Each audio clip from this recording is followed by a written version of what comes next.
You are listening to the Cookbook Love Podcast with Maggie Green, episode number 271. Welcome to the Cookbook Love Podcast, a podcast that celebrates cookbook readers, buyers, collectors, writers, and clubs. And now your host, cookbook author, culinary dietitian, and cookbook writing coach, Maggie Green.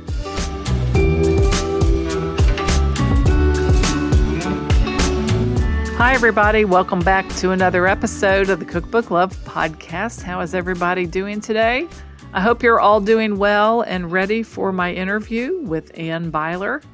Anne began twisting pretzels in 1987, and she grew a single farmer's market stand into what we all know as Auntie Anne's, the world's largest hand-rolled soft pretzel franchise.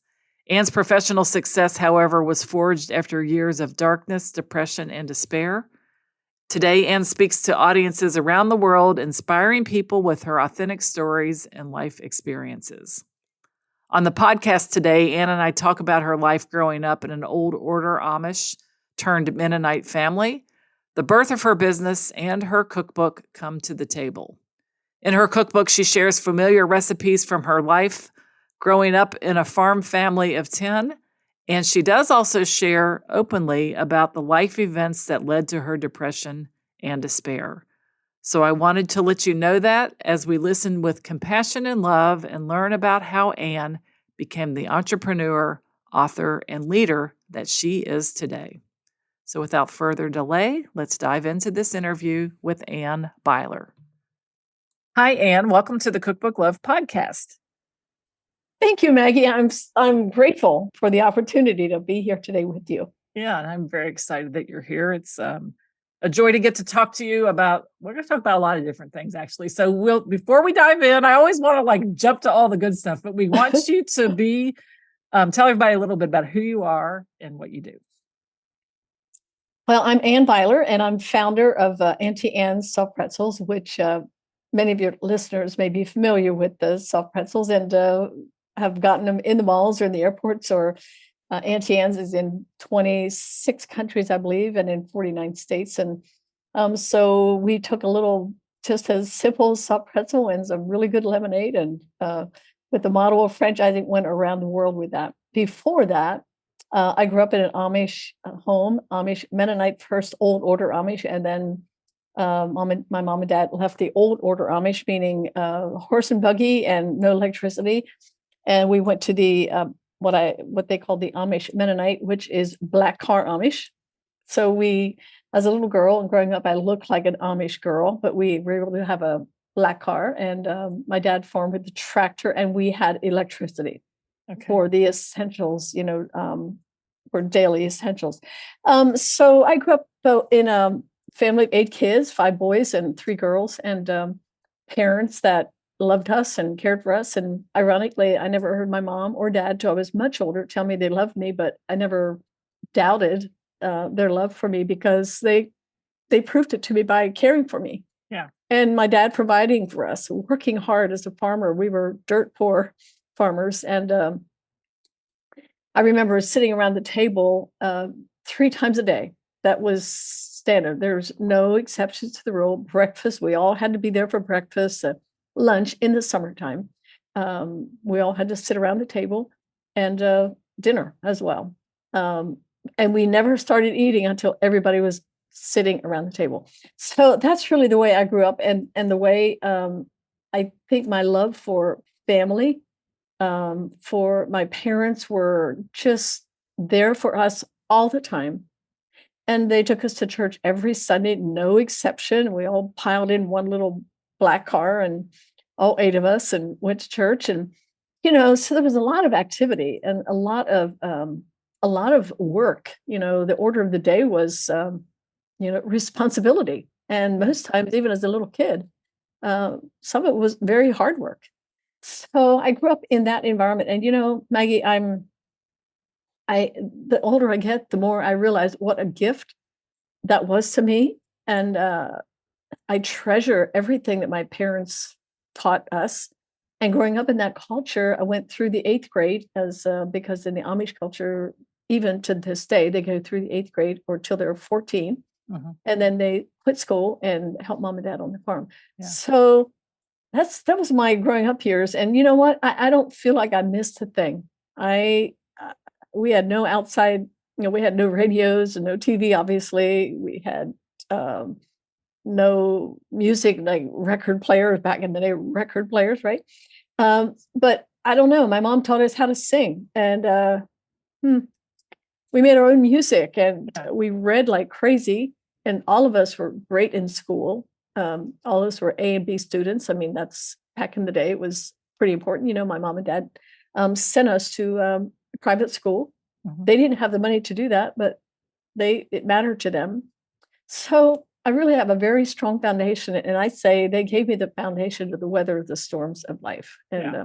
I've had a few storms since those days. Yes. Yes. And that's where the foundation comes from, is It sure does. from our family. And yeah, Yes, it that's does. amazing. And then you somehow let's talk about the business first, turned all of this into a business selling soft pretzels, really good soft pretzels and really good lemonade, which I think is fascinating that you say that. And what stuck out to me is the fact that it's really good lemonade and really good soft pretzels. I mean, so when we have a product that we love and believe in, it's easy to sell, right? Wow, absolutely. Yes. Right. And so the fact that I think that that's an amazing aspiration. But I'd love to hear how the business started, and then how it expanded, and did you ever imagine that it would go where it actually went? No. So the reason the company started, I'm going to keep this really short, Maggie, but Okay.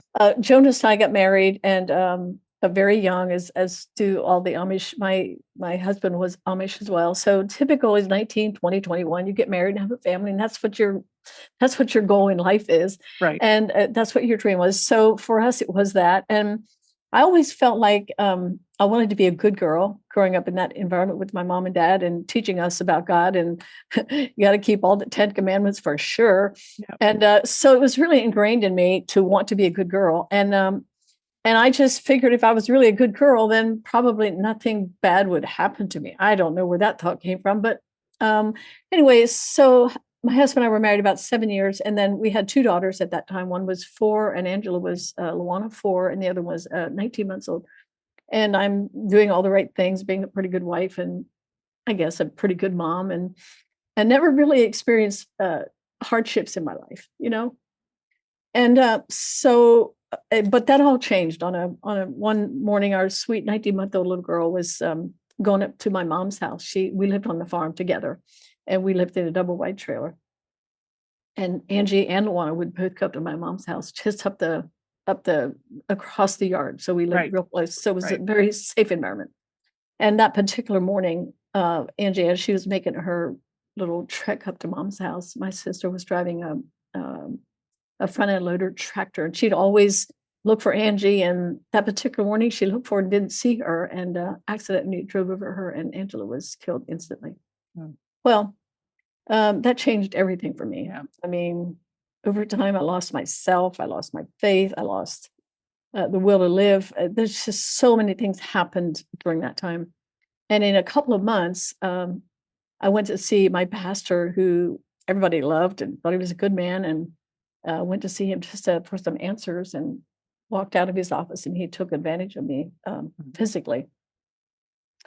Well, that's really my life. And that changed the death of our daughter and the abuse of our pastor totally changed my perspective about life and my faith, and it just, everything changed.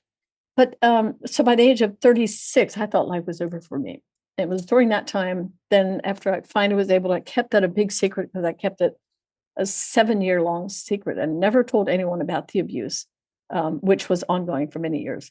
And I finally couldn't live anymore. I just was done. And I went and told my husband about what was happening in my life, and he had no idea.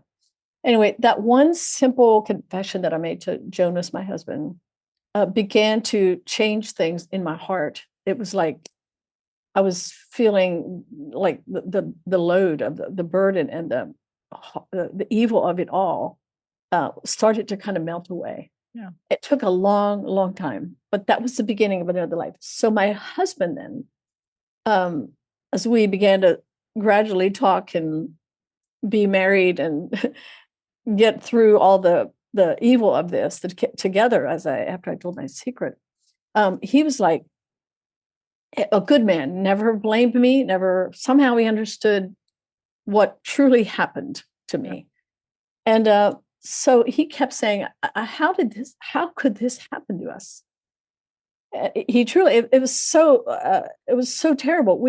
How did we end up in this situation? Right. And so he became very interested in psychology because he was always a repair guy. He thinks mechanically, and he invented a few things. He was always doing new things. So he was always trying to figure everything out. And so he took what happened to us into the world of psychology and tried to understand. And he studied out of a center in Akron, Ohio, and he became a layman's counselor. And so he got so passionate about doing that. He did it as a free service to anybody. And he ended up just from 9 to 5 every single day, his calendar filled with people to counsel. And he was doing it as free service. And that's when I said, I was always a stay-at-home mom. I never had a real job. I did some waitressing. I did a few little things. And I said to him one day, hon, I think I need to go to work to make some money because, the bank account is skipping. We're not making it.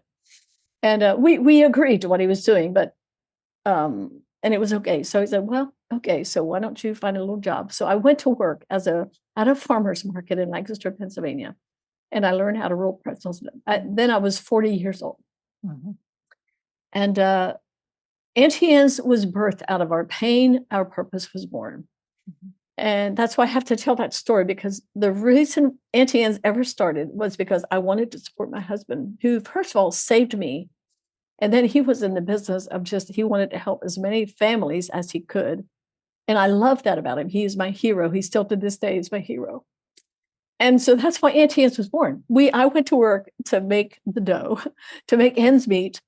And going into the first market, I had no idea that there was a bigger plan about to unfold.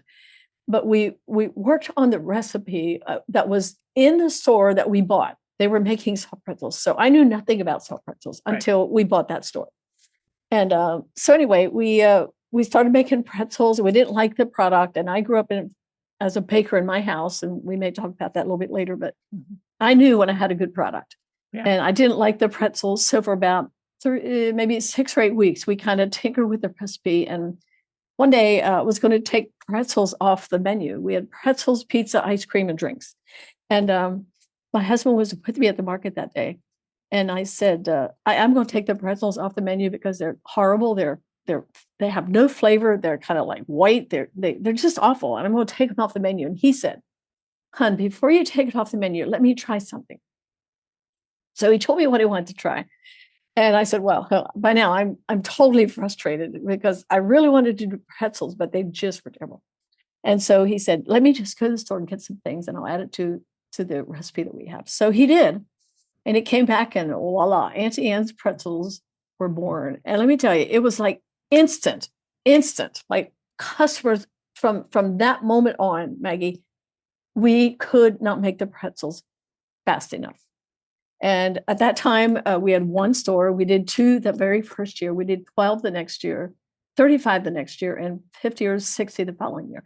So it was not an overnight success, but coming from our background, 8th grade education, but we love people. Yeah. And we worked hard. Yeah. And we knew from day one that there was a grand purpose for Auntie Anne. We didn't know what that meant, but we had a feeling in our heart, like there's something about to take place. And let me tell you, Auntie Anne's changed our lives. Yeah. Yeah. And I think you must have dropped the pizza, huh? I did. After about 6 months, I dropped the pizza because we could not make the pretzels. And then you're doing the pretzels and the lemonade. That's exactly right. Yeah.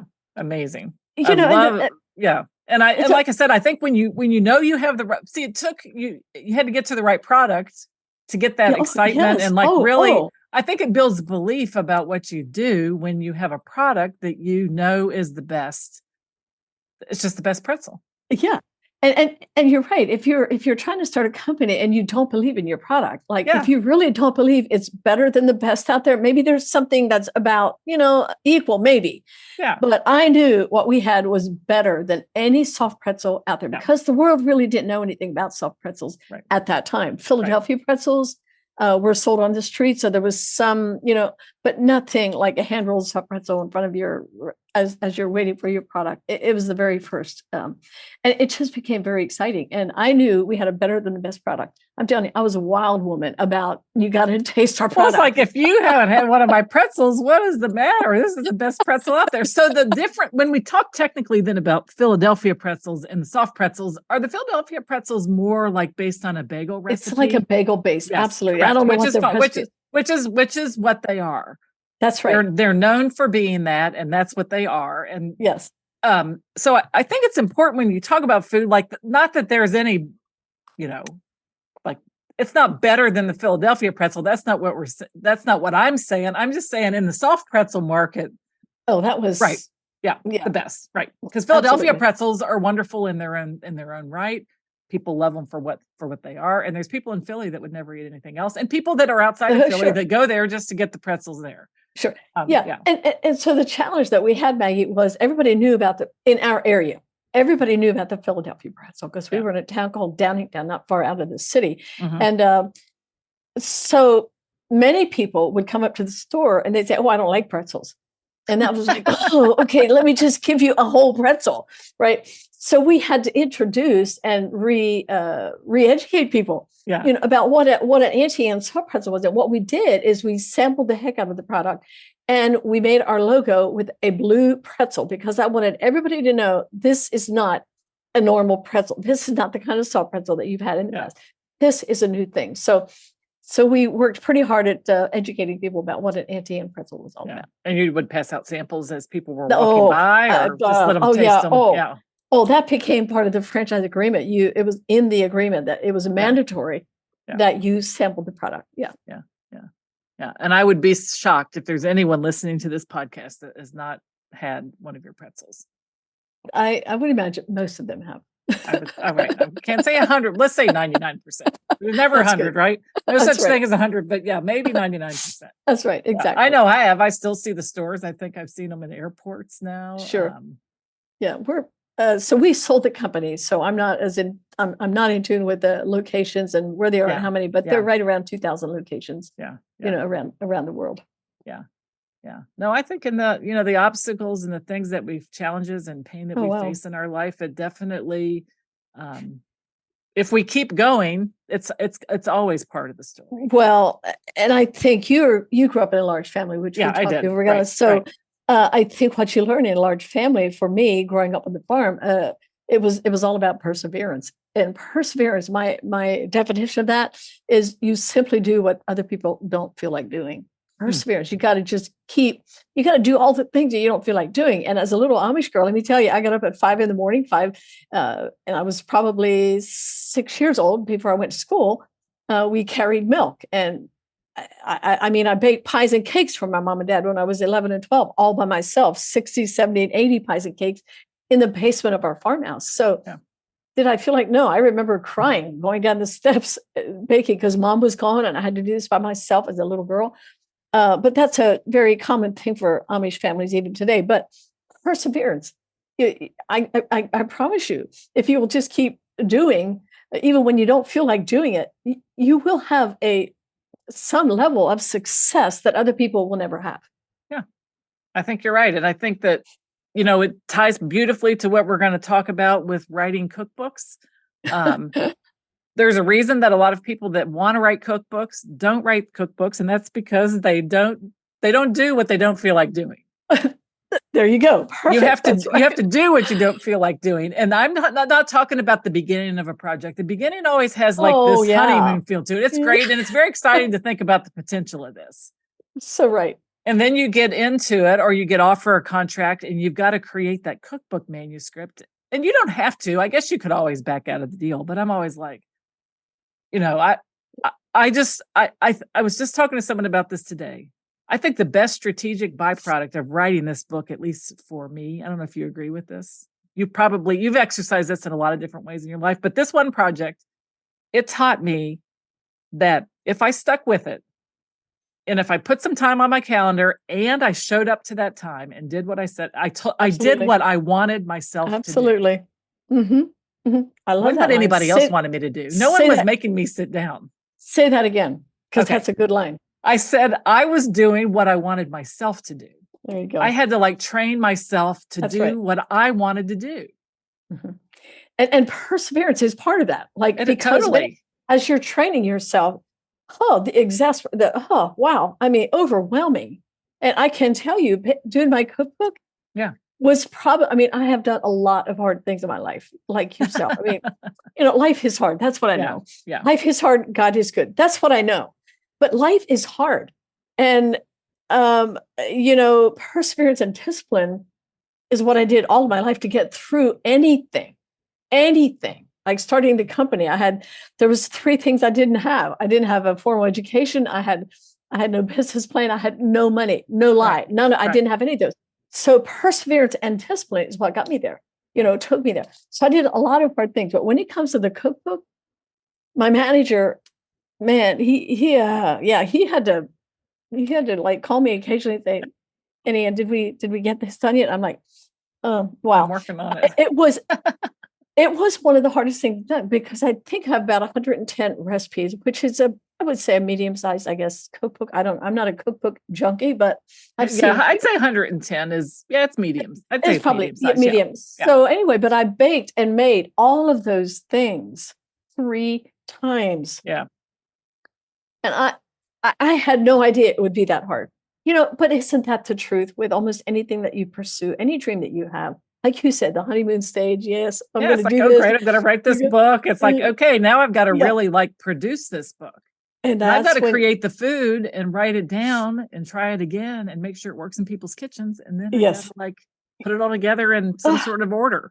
Yes. I mean, absolutely. And anyway, the end product, then of course you hold it and you're like, wow. Yes. And it's like you birthed a baby almost, or it's something you birthed something very amazing. Yeah. Yeah. And I think that cookbooks, people that listen to the show, you've probably heard me say this a lot of times, but I think it's worth repeating. People they don't have a linear relationship with the cookbook if they really like it. They don't just like read it and pass it on to their friend. Uh-huh. They keep it and they use it over and over and over again. Uh-huh. And people develop a relationship with you as a result of developing a relationship with your recipes, and you are helping people feel better, learn, or have fun in the kitchen, become the cook that maybe they want to be. Mm-hmm. Yeah, and you're right. So what I thought about when I was doing the book was to make it as clear as far as the instructions, make it as clear and as simple as I could, so that when you pick it up, you're like, oh, you don't have to. Some cookbooks are very complicated. Like, it's hard for me to follow. And so this whole book is really my cultural background, I guess. It's the recipes that I cooked as a kid, but it's also growing up on the farm the way I did. It was always try to keep things simple. So make it doable, manageable. And that's what my mom taught me in the kitchen. Yeah. One of the stories you tell in the book is about making donuts with your mom. And I'm just speculating here, but I don't know that there's a ton of people out there that have ever made donuts with their mom. They've maybe gone to this corner store to buy them, but what was an experience like to have, and I'm sure you did you were in the kitchen probably with her a lot. I was, because of my allergies. I was the only one of 8 kids that had allergies. So I ended up being mom's helper in the kitchen. And allergies like to the environment, like outdoor, like was hard to do. Yeah. We called it we always lived on farms. And so we always called it, Mom and Daddy called it hay fever. That's all we knew back in the day. It was hay fever. In the summer in particular, it was because of all the crops and the tomatoes and just everything. I had allergies, sneezing and itching eyes all the time. Yeah. So I ended up in the house. Yeah. So you got to experience working at her elbows, hand, a lot. Yeah, absolutely. Yeah. And I said earlier, she really, taught me well, because at the age of 11 and 12, I baked from anywhere from 60 to 70 to 80 pies all by myself from scratch. Yeah. My dad had bought me a great big pizza oven where I could bake about 24 to 60 pies at one time. So I learned at a very young age that if I make a really good product, that people will buy it. And my dad, when he came and put all the pies in his little pie case that he took it to market, he would smile so big and he would tell all the customers that my daughter made these pies and cakes. So, there was something ingrained in me from day one to be able to make a recipe really good so that people would actually comment on the cookies or the donuts, or like Mom and I made donuts. And that's a crazy story. Do I have time to tell that? Sure, little story? Go ahead. I'd love to hear it. So I was probably 14 at that time, but I got my very first outside job, and it was at a diner, and it was a truck stop. And I served all the truckers, and there was probably 30 bar stools. And so I would go in, and I was actually the cook and the waitress for about an hour. And so Mom and I would get up at 3:00 in the morning, and we made the dough about 10:00 at night, the donut dough, so that it would rise. And at 3 in the morning, I would get up and we would make these donuts fresh. And we would take maybe 6 or 7 or 8 dozen donuts to the little diner that I was serving. And I'm telling you, I would walk in that diner just proud as anything, because I'm bringing these guys fresh, they're still warm, glazed donuts. I don't know. There's something about doing something well and satisfying the taste buds and all the truckers by just within an hour or two, all the donuts were always gone. So it was just fun to bake things that are yummy. And they are, as a cook and as a baker, if it's really good. And there's a lot of satisfaction in that. So my cookbook, I try to put in my cookbook recipes that are yummy and easy to make, except the donuts. I mean, it's kind of like making bread. If you make bread, you can make donuts. Right. It's just a different way of, if you fry them, it's just a different way of that's right. Cooking them. That's correct. As opposed to like putting like a cake donut that you might put in the oven. That's right. Because I'm assuming the ones that we fry are I think you only fry yeast risen That's donuts? correct. Right? Well, I think so. At least that's all I've ever tried. Yes. I think my mom, when we were little, though, we would have friends over to spend the night, and she would make something. This is totally Southern. She'd call them darn goods. Darn good. Yep. Sure, and I think it was like a cake batter, like thick cake batter. And she would drop those like a drop donut. Sure. So it was a little ball, kind of maybe like a beignet, but not really. It wasn't the same kind of dough. And then she'd roll them in powdered sugar or cinnamon sugar. But so it wasn't the whole out of a yeast risen donut, the whole I understand. donut. It was just like a little, but I think it was like a cake donut. But it was baked, right? Baked. No, she actually put some oil in a pan and would fry them. Okay. Okay, probably like in a saucepan, she would fry them. My friends thought they could not believe my mom was doing something like that.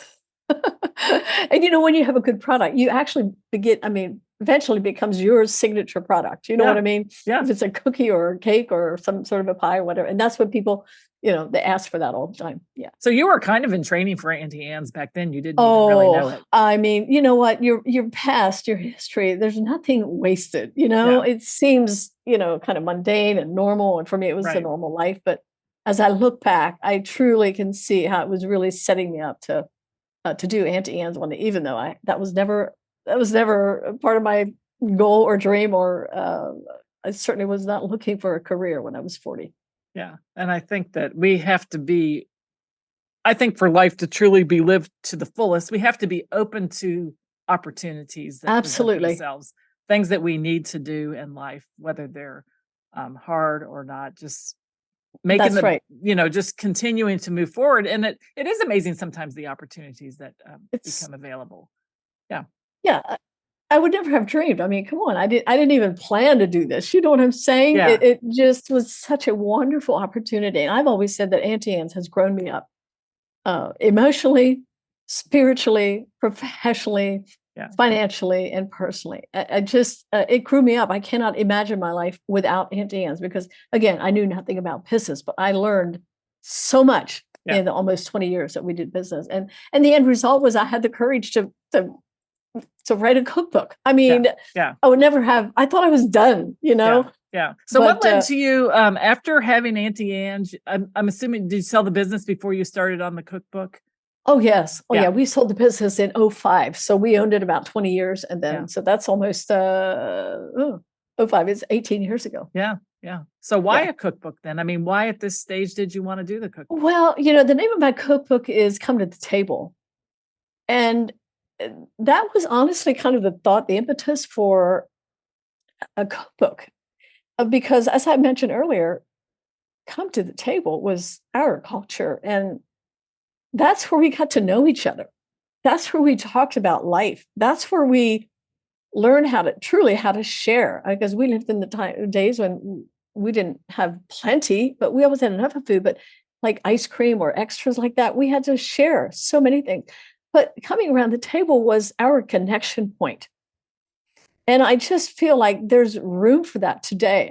I guess the thought is I would love for people to take this book and take some of the really good recipes out of it and make it a part of your tradition in your family, and for people to take the effort to see, hey, I know the 21st century. Come on, like who has time to sit around the table? You know what I mean?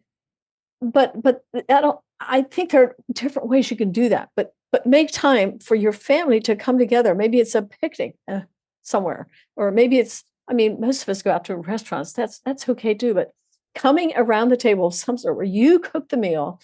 I mean, maybe soup and a sandwich. I don't know.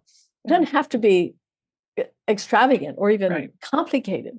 Right. So the thought for this really, Maggie, was I want to encourage people to come to the table. I have so many good memories about that. I get emotional about that because that's where I got to know my family. Yeah. And I think it's still doable for many people. Not everybody can do it. Life has gotten quite complicated. I know that. But still, the challenge is, I just want to mention that because there's something beautiful can happen around the table if you can make it happen. Right.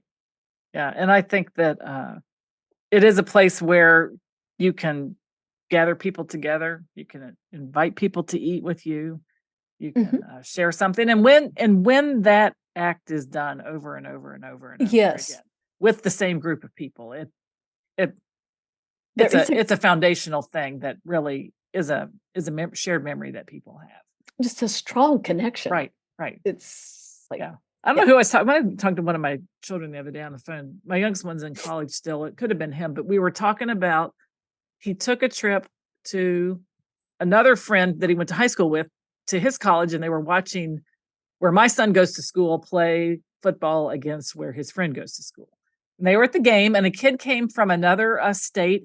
And he was just talking about how he talked about his family and the food and the way they ate and how much fun this kid was. And I said, Neil, it's just, I mean, it's so wonderful to hear about all the different food experiences. And he said, Mom, it was like I had never met him before, but this talking about food and sharing food and, eating together, it was just like this, common thing. So when we talk about Come to the Table and the recipes that are in it, and your experience with this, I'd love to talk about a few of the recipes, especially now that we're kind of in the holiday season.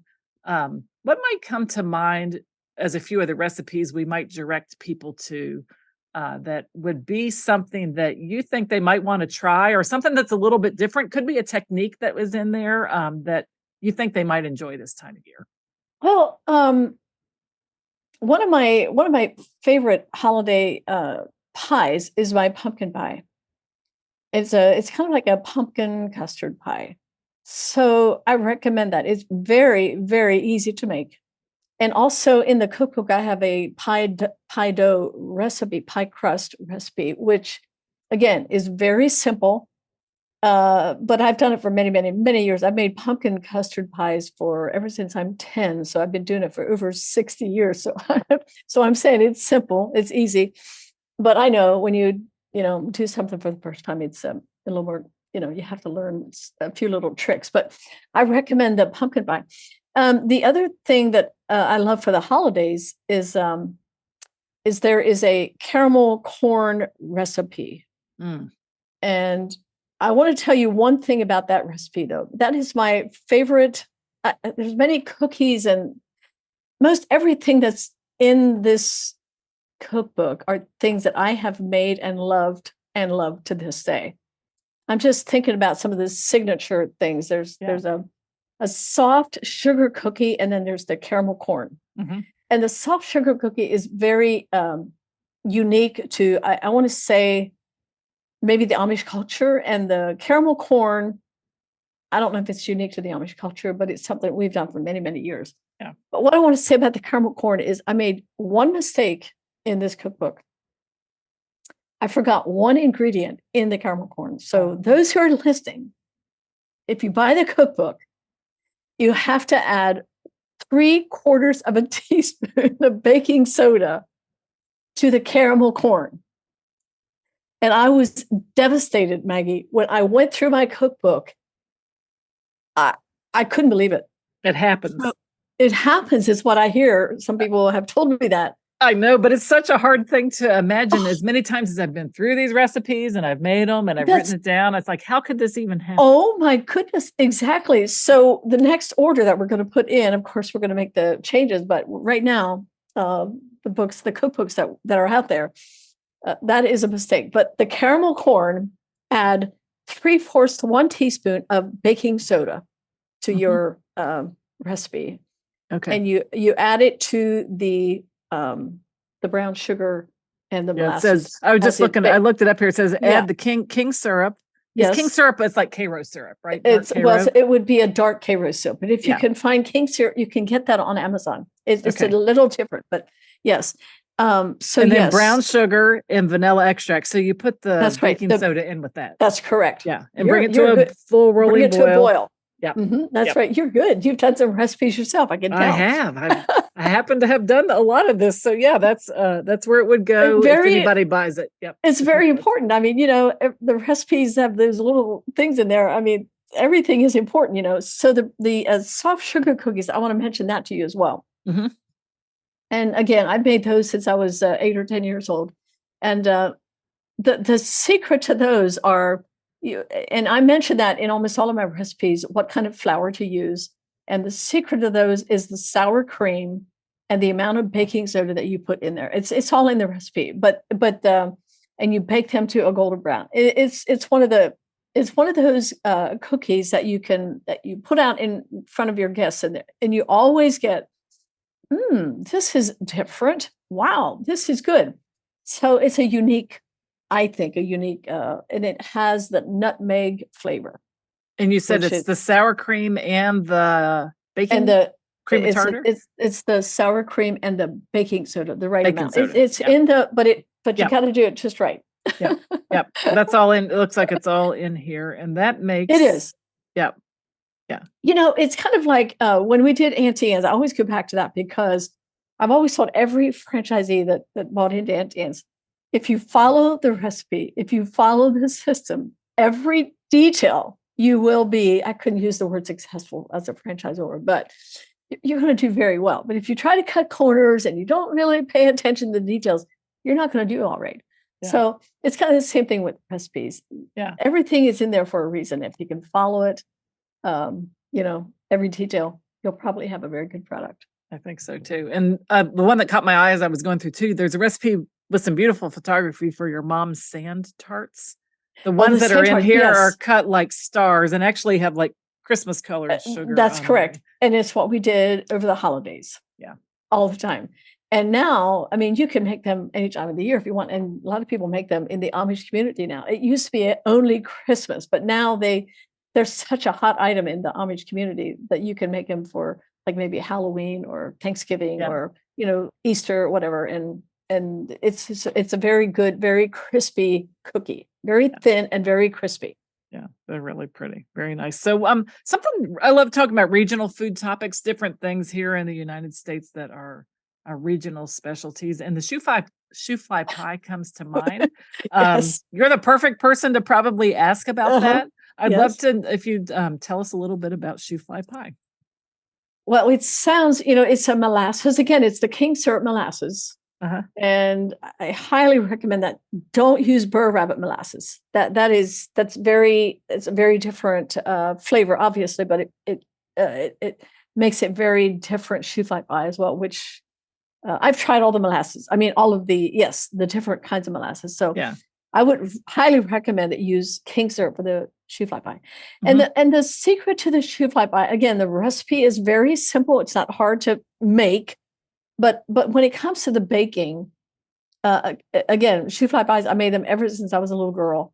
The key to making a really good shoe fly pie is following the recipe, but then at the very top, when you put the last coat of crumbs around the shoe fly pie on the top, you want to make sure that it is completely covered, like you don't leave any holes in the crumbs on the top.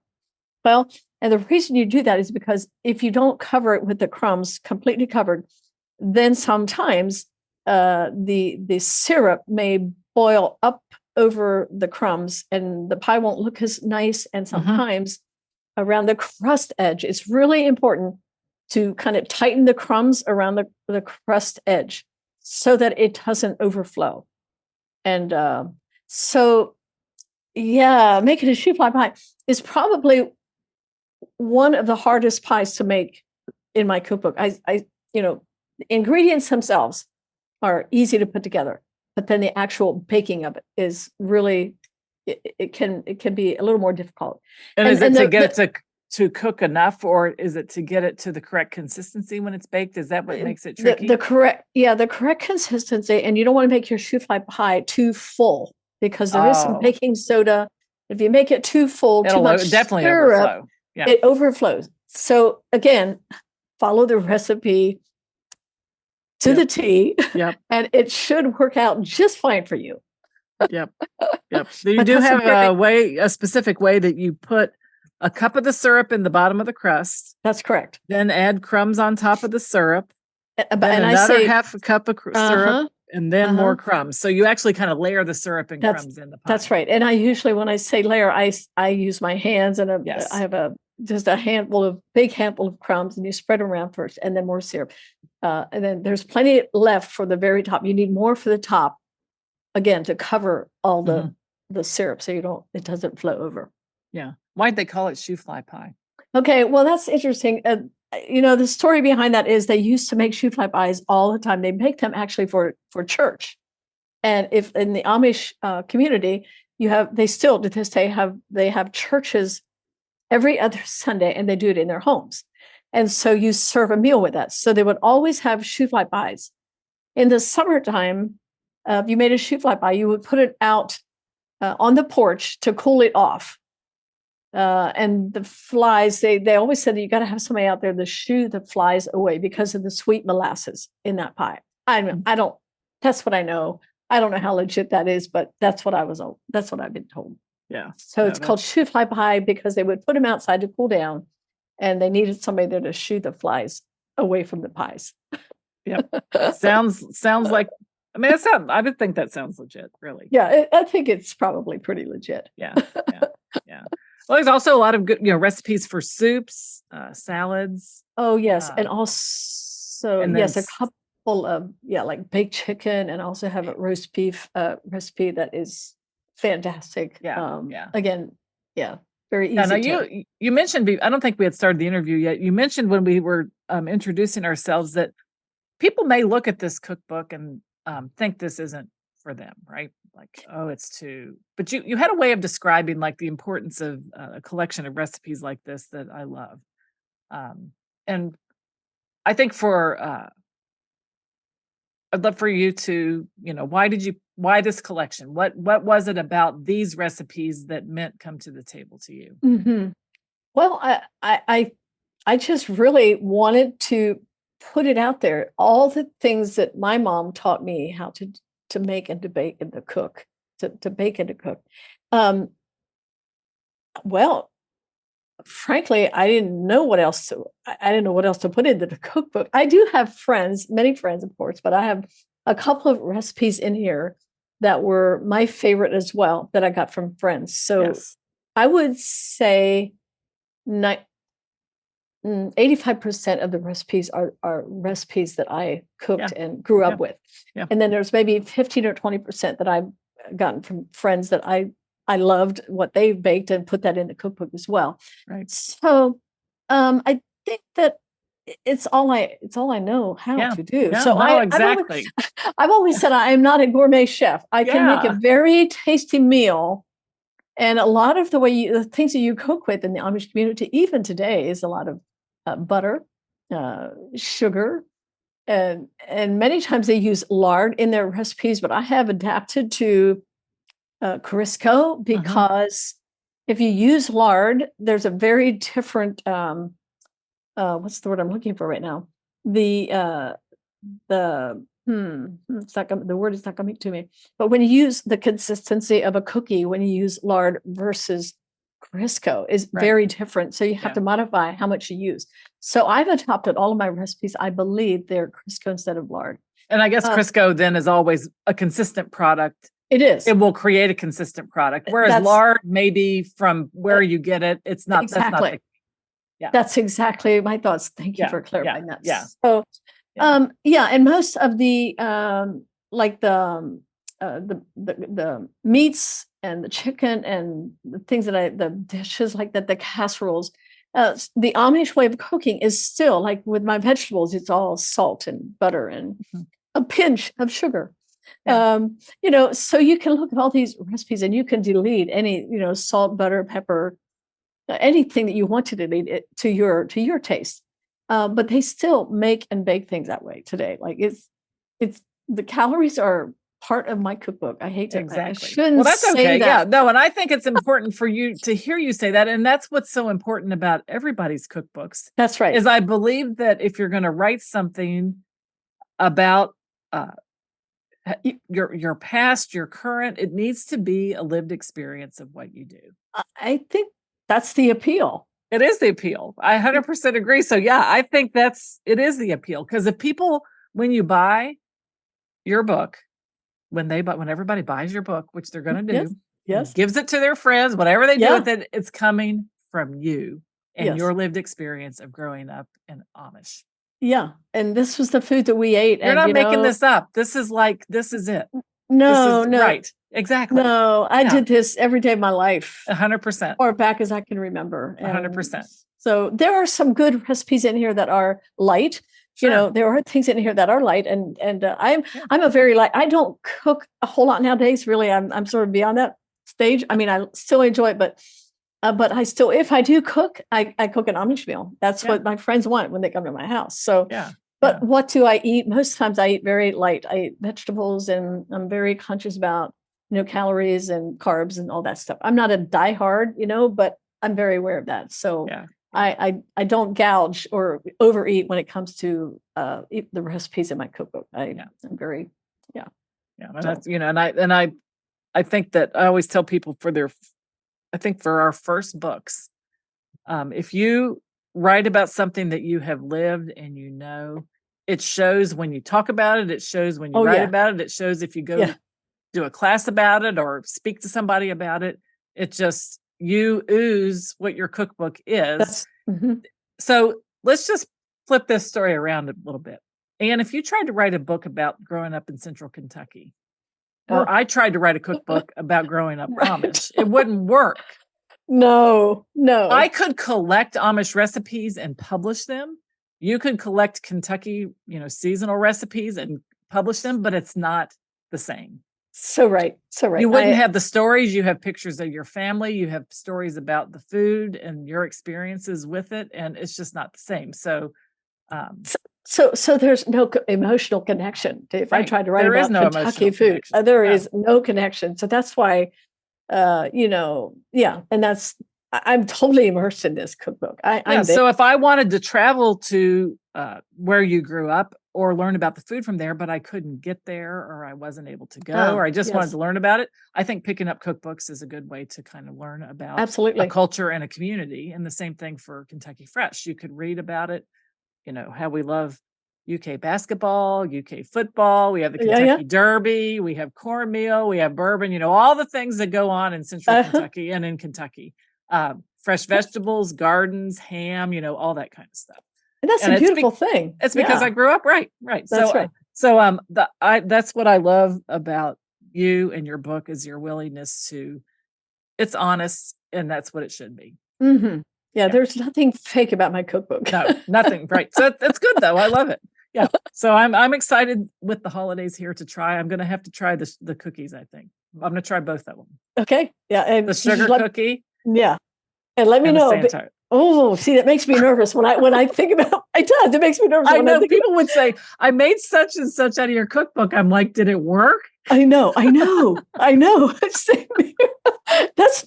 makes me feel like, ooh. I mean, I want to know, but on the other hand, I'm like, ooh, I hope it worked out for you. I had the cutest young man on the podcast several weeks ago, and there was a recipe in his cookbook that he sent me. It was for zucchini, but it was made with dried cranberries, brown butter, and something else. And I happened to have zucchini here at the house.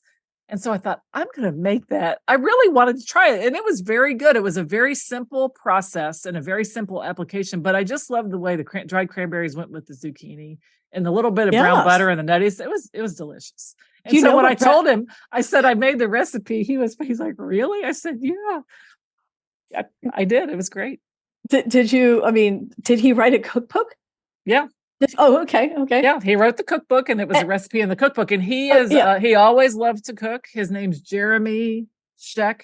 He has been cooking for a while. He actually got his start cooking because he loved to do it in high school. And Williams-Sonoma had him just demonstrating recipes at the Williams-Sonoma store. Oh, how great. And so he wasn't like, they just would say, okay, here's the recipes, and we just want you to demonstrate as people are here, like learning about these recipes. And it just went on to him starting it. So yeah, he was in a podcast a couple episodes ago, and I think it was back in October, and it was great. So yeah, so I cook.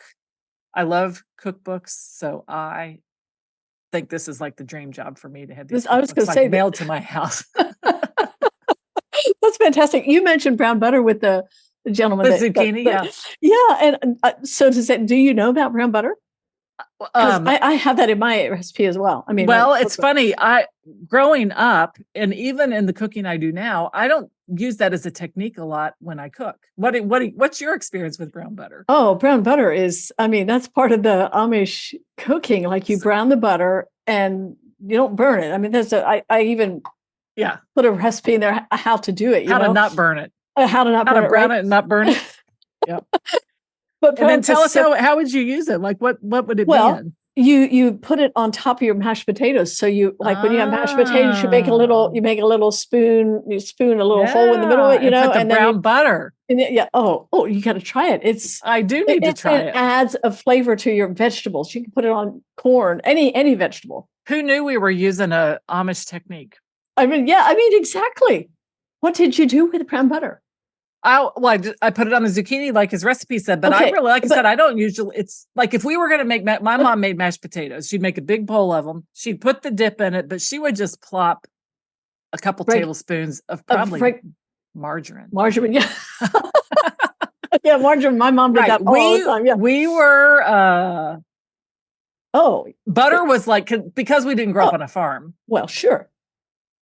And margarine was like the thing. Yes. I'm sure it was margarine. Like, wow. Well, you cannot brown margarine. So just so you know, it's it's all fat. You can't. It would probably just smoke and eventually catch on fire. It would never brown. No. So there are no substitutes for brown butter. Yeah. It has to be real butter. So I'm anxious to see what you think. Yeah, I will. I'm going to have to give that a try. We're going to, I'm sure we'll have mashed potatoes over the holidays. There's some things that I usually only cook around the holidays. Because I tend to eat pretty simply during the week. It's just me and my husband here now. And but yeah, so that's fun to try a new technique. No, that'll be great. Do the brown sugar, the brown butter, and see what your kids say about it. I will. They'll just do it and just they think see. I've taken it to a whole new level, and I'll say I learned it from Auntie Anne to put brown butter on my mashed potatoes. It's hilarious. I know it sounds hilarious, but anyway, it's what we did for any meal. Anytime we had guests over, we used brown butter on the top of our potatoes. I have to think that brown butter occurred as an accident. Like someone was melting it, but they didn't mean for it to go that far. It wasn't intentional the first time. You're probably right. They're like, wow, this turned out pretty good. Yes. I wonder how brown butter would be on popcorn. I guess. Because that's usually if I was going to melt butter now. Why not? That's what I usually do. And I have another question. Can we brown butter in the microwave? I never have. I don't know. I've never done that. I always do it in a very small pan, and you have to stay with the small pan until it's brown. Otherwise, it'll burn. It'll burn. I mean, it happens. It happens pretty quick, but you have to make sure that the burner is not on high. But anyway, that's my husband and I are so funny on Sundays. The things we do, we're just like we get up and we have our coffee, then we go to mass, and then we come home and we have just the two of us have breakfast, and then we'll do some things around the house, or we'll go on a walk, and then we'll have popcorn in the afternoon, and then we watch This Old House in the evening. And I think that I'm going to have to try the brown butter on the popcorn and see if it works. You know, I have never tried that, but why not? I know. I'm going to have to give it a try. Okay. It would. Well, that'll be for your next, for your next my next cookbook. Right. Well, you know, in brown butter, you see it like out in the social media sphere as like all, you know, I see it used and people talk about it all the time, using it in cookies instead of just regular butter, melting butter and browning it and using it like in a chocolate chip cookie, something like that. It just really does. Yeah. There's a flavor to it that is very different. Yeah. So. Okay, Anne, that's your second cookbook, the brown butter. Okay. Can you do it? I don't know. I don't know if it's in me. I don't know if there's another book inside. I know. I agree. Do they put the pretzels at Auntie Anne's in any brown butter? No. But you know what? And is it? Yeah, I don't know. I'm just sure it'd be amazing on an Auntie Anne's soft pretzel. Yeah. But I'm not going to. I won't go there. You'll have to modify all the standards and procedures to get to that. I'll let someone else figure that out. Right. Exactly. Have to be brown. All right. Well, we definitely went down the recipe rabbit hole, but that's always very fun to do. So we're wrapping up, something I love to ask people, and I'll link to this in the show notes. If, you know, as you were growing up or before you wrote your own cookbook, was there a cookbook that influenced what you learned to cook? Or if your mother used one, or if you use one that you'd like to share? Of course. Well, you know, in an Amish family, in many families, I'm sure you always have the, you know, cookbooks. I mean, the recipes that have been handed down, you know. Right. So my mom had this little index box full of recipes, and that was a lot of what we did. But then there came a point in time when there was a Mennonite cookbook published. And I think I was probably about maybe 8 or 10 years old. But I clearly remember my mom getting a Mennonite cookbook. This was like we were splurging by buying a cookbook. And that was the cookbook that I used. Okay. I don't know that I ever used another cookbook. I mean, it was the Amish thing to do. And we had that in our kitchen, and I used it all the time. Well, and you probably, just from being around it all the time, though, once you learn how to do something, you really don't need the recipe anymore. Well, yeah, exactly. You're right. It's just ingrained. I mean, you memorize some of the recipes because it's so, yeah.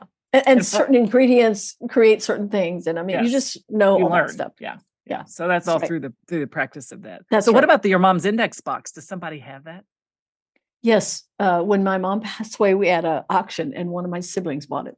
Oh, good. They still have it. Yeah, it's still around. Good. I wanted it, but somebody else got it. Yeah. Well, at least you know where it is. Yes, that's right. Yeah. Yeah. That's interesting. I think my mother, I guess she wrote some things down. She'd tear things out of the newspaper and stick them in a book. Oh, sure. I don't know if I've told this story on the podcast before. My mother cooked for 10 people every single night. And one year my dad decides to give her a cookbook. That was not a good idea. As if she didn't, it was like, I think it was called like ham, pork, and sausage. And I thought, I don't know, it's just funny to watch my mom open up a cookbook when she's been cooking for multiple years already for all of us. And it's just one of those memories that like sticks in my mind. Did she use it a lot? She might have used it for something, but I think if you have people in your life that you know love to cook and love cookbooks, give them a cookbook.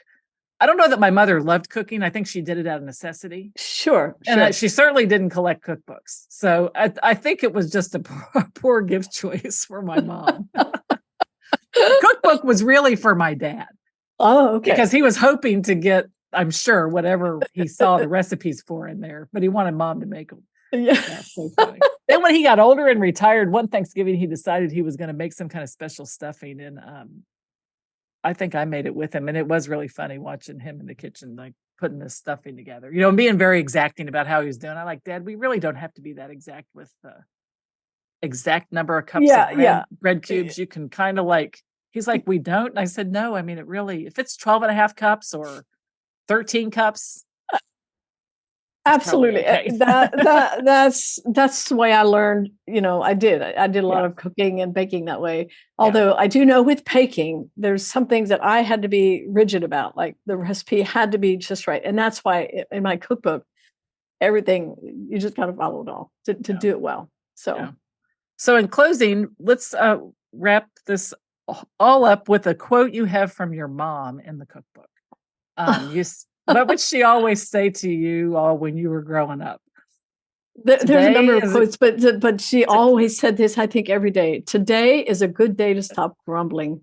Yeah. And, my mom never raised her voice, and all 8 of us kids, we talk about that to this day. Like, I don't know how she did not raise her voice. How did she do this? But I can still hear her say that. Today is a good day to stop grumbling. That was all she had to say. There was no like extra, emphasis or extra words to that line. Today is a good day to stop grumbling. So I guess we grumbled a lot. Grumbled is a very old-fashioned word, I guess. Yeah. Is it same as whining and complaining, I guess? It could be, right? Grumbling. Similar. Yeah. But it was grumbling. And, when Mom said that, we knew exactly what she meant. And it was time for us to just, cheer up, stop grumbling. Yeah.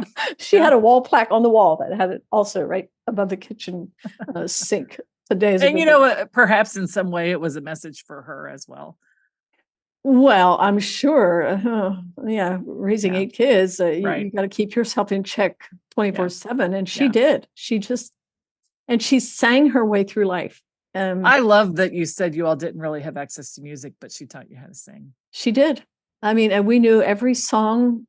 It's hard. I don't know how she did that, but all of us have good voices as well. Yeah. All 8 of us kids, we all sang around the dinner table, and we did that every night. And I don't know, it was a very different way of life. And I'm grateful for my heritage. And I am grateful in meeting you today that you were willing to share it with us and to talk to us about you and your life and your business and your cookbook. It's been a true joy to have you on the show.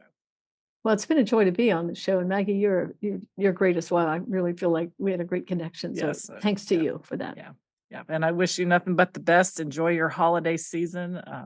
Whatever 2024 brings for all of us. We'll keep looking forward and persevering in the work that we're doing. You're right. Exactly. Good word, stand with. Yes, we will. All right. Well, thank you so much, Maggie. What a great opportunity. Okay. Well, I forgot one thing. Tell everybody how they can connect with you online. Oh, okay. Just go to AuntieAnneBeiler.com, my website, and that will take you to where I speak, or that will take you to the books, the cookbooks, the other books that I've written. So there's lots of information. AuntieAnneBeiler.com. Great. And I'll link to that also in the show notes. Okay. Excellent. Thanks. Okay. All righty. Thank you. Later. Have a good night. All right. Bye-bye.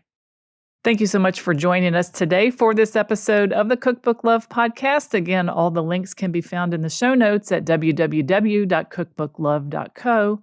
And if you are interested in writing a cookbook of your own, please check out the free cookbook writing masterclass called How to Get Paid to Write a Cookbook. It is designed specifically for food or nutrition experts, and you can check that out at www.cookbookwritersacademy.com/free. So that's it for today's episode of the Cookbook Love Podcast. This is your host, Maggie Green. And until next time, have a great day and keep loving your cookbooks. Thanks for listening to the Cookbook Love Podcast. You can find out more information at www.cookbooklove.co.